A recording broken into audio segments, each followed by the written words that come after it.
Okay, so I discovered a strange thing about Christianity.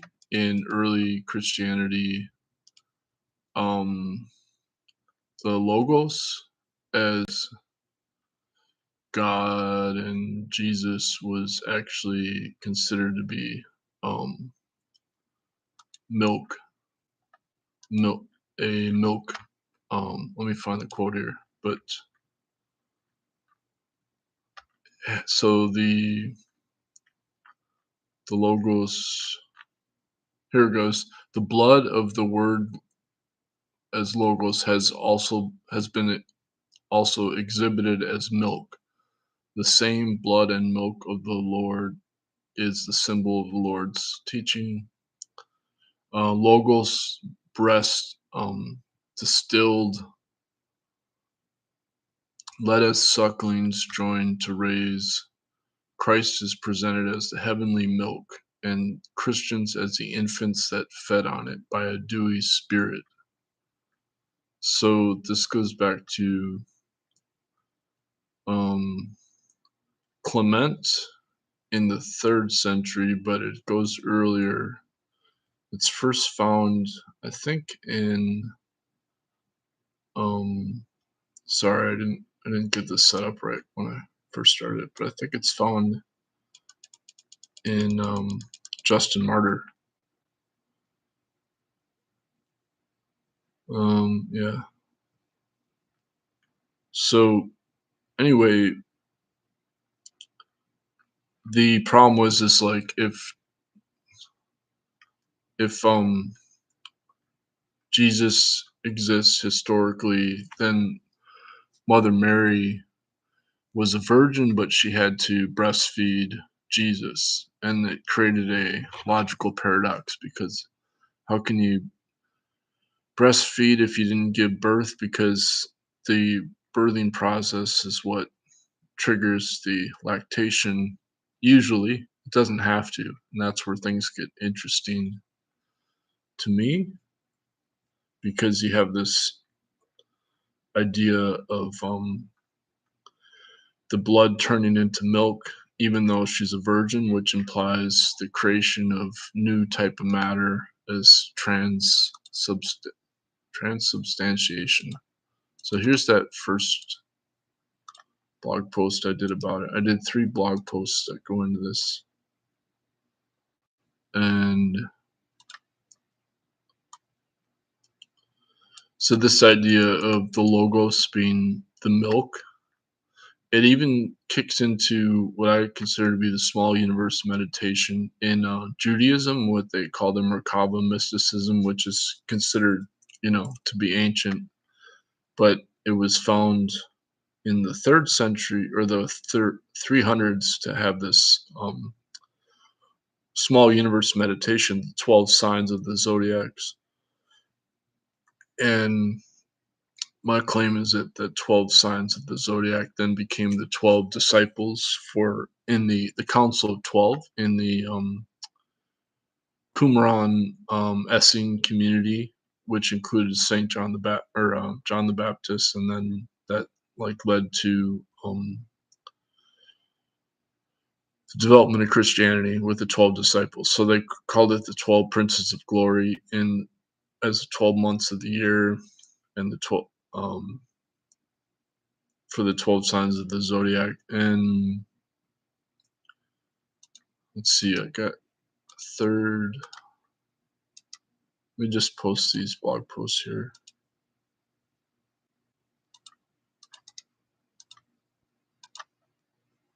Basically, I'm just looking for the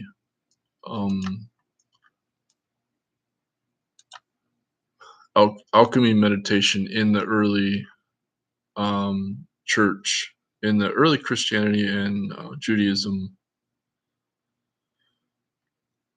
And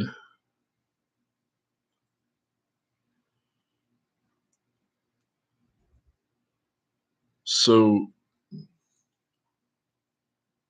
yeah, so Justin Martyr uses term spermatic logos, which is the seed, the sperm as uh, as Jesus creating new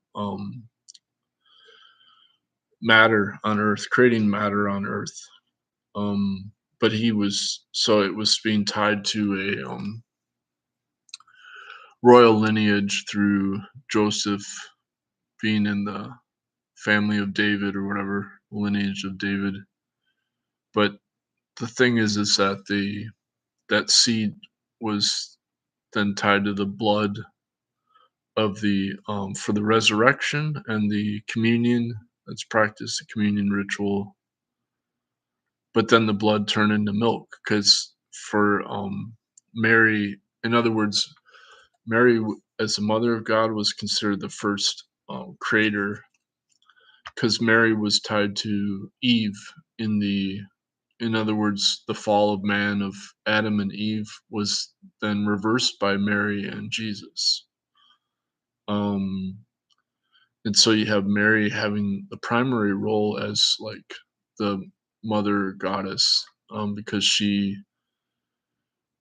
is behind all of creation on earth, as the reverse of the fall of m- man from Adam and Eve. And yeah, so it's kind of wild, but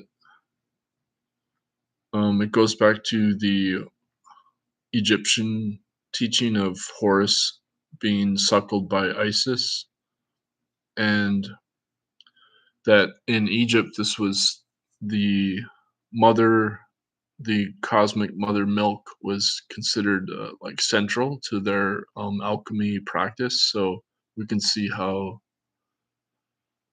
the claim that the logos actually was milk was directly from it. It's more evidence that Christianity actually arose from this Egyptian connection of or Osiris and Horus and Isis. And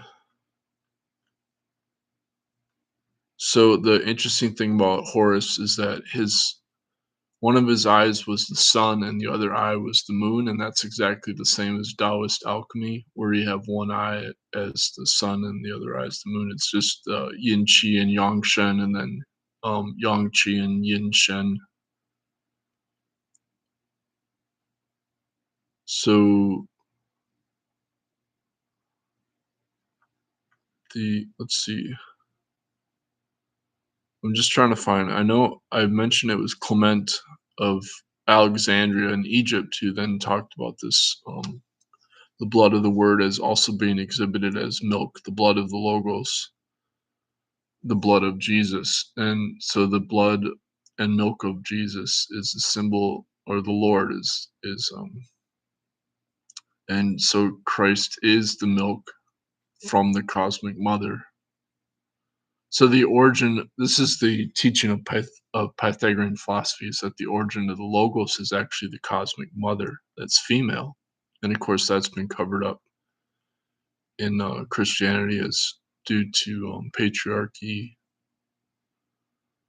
And but in the early church, the mother Mary took on this more prominent role. So Origen in the again in the third century, or no, well, he died in 254. So used the phrase referred to Mary as Mother of God, and um, let's see, I should sorry, I got this, but so there's an article called "Milk of Salvation: Redemption by the Mother in Late Antiquity and Early Christianity," and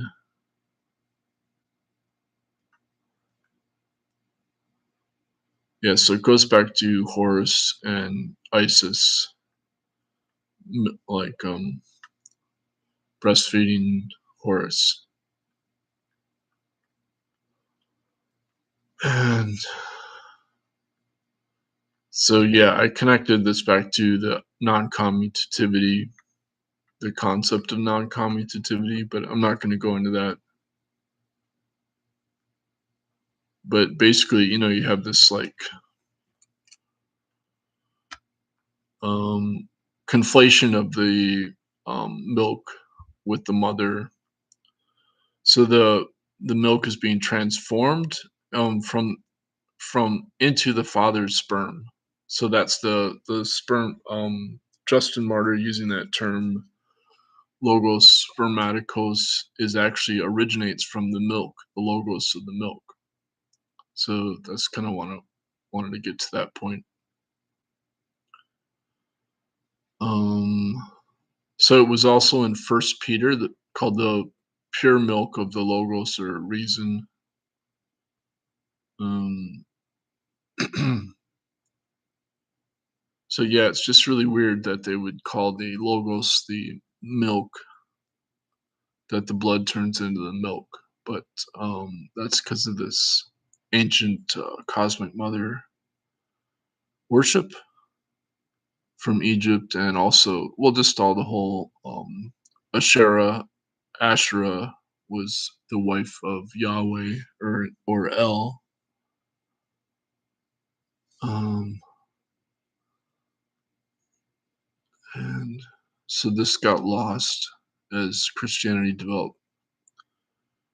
So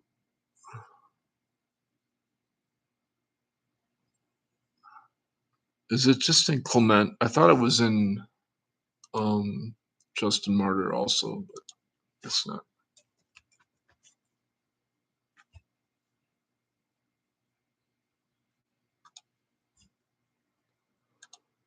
I'm just gonna search Justin real quick.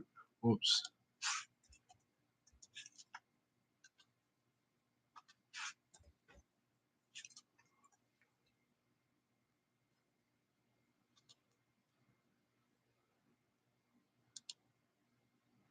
So for Justin, the in early Christianity, the logos was not the same as Jesus as a person. So like there was a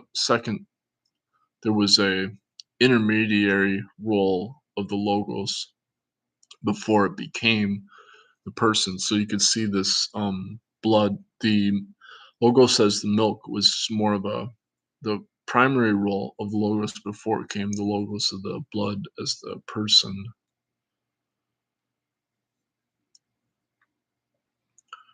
And that's explained in Professor Marion Hiller's book From Logos to Trinity.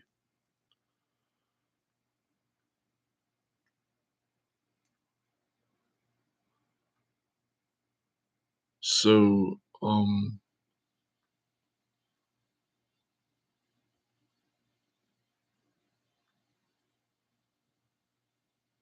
so the logos is pre-existent,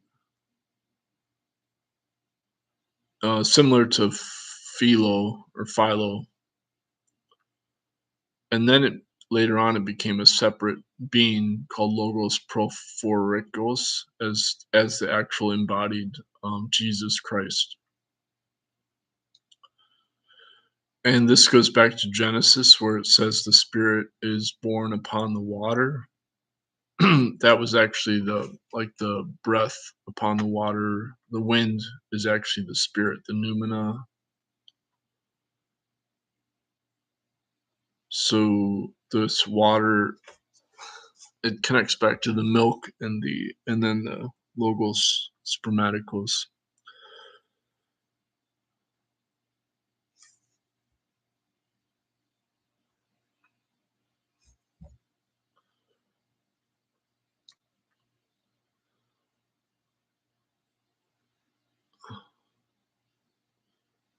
And so then Theophilus, who was another early Christian, well, he's got a similar claim.